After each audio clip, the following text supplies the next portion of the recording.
Hi, I'm Amber Niblock, and this is the NRA-ILA Grassroots News Minute for Friday, September 21st. If there's one thing Brady campaign President Dan Gross learned from the days when he worked for an ad agency, it's that you have to tailor your message to your audience. So when Gross was writing his most recent commentary for the America-bashing Huffington Post website, it was only natural that he would try to stir up support for gun control by speaking in terms America bashers were sure to understand. Only days after 4 Americans, including U.S. Ambassador Christopher Stevens, were murdered in Libya, Gross said that those of us who think that America is the greatest nation on earth should prove it by imposing more gun control. Since President Barack Obama took office, the Brady campaign, the Violence Policy Center, and the Coalition to Stop Gun Violence have written over 300 commentaries for the Huffington Post, while having only a few several published by the Wall Street Journal, the New York Times, the Washington Post, USA Today, the Chicago Tribune, and the Los Angeles Times combined. That suggests that anti-gun groups have largely given up on trying to sell their ideas to mainstream Americans, sensing that gun control now appeals only to those on the fringe.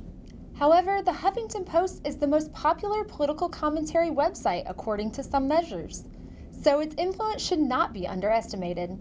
Let's all be sure to vote on Election Day and really give the Huffington gaggle something to complain about.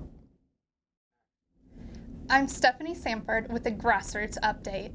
It's safe to say that a majority of Hollywood stars and A-list actors fall on the anti-gun side of the aisle when it comes to their view of our right to keep and bear arms. While not all are anti-gun, Charlton Heston, Tom Selleck, and Chuck Norris, for instance, a majority are. So it comes as somewhat of a surprise that megastar Brad Pitt recently had so much to say about the issue of gun ownership, both as an individual right and as a part of our national identity. Pitt, in a recent Daily Mail interview, said, quote, "America is a country founded on guns. It's in our DNA. It's very strange, but I feel better having a gun. I really do. I don't feel safe. I don't feel the house is completely safe if I don't have one hidden somewhere." He went on to say, quote, "It's just something with us. To turn around and ask us to give up our guns, we're too afraid that we're going to give up ours and the bad guys are still going to get theirs. It's just in our thinking. I'm telling you, we don't know America without guns." These revelations come on the heels of recent rumors that Pitt bought wife-to-be Angelina Jolie a nearly $400,000 shooting range and armory as a wedding present. It's always nice to know that another Hollywood legend enjoys guns and shooting and believes in the right of self-defense.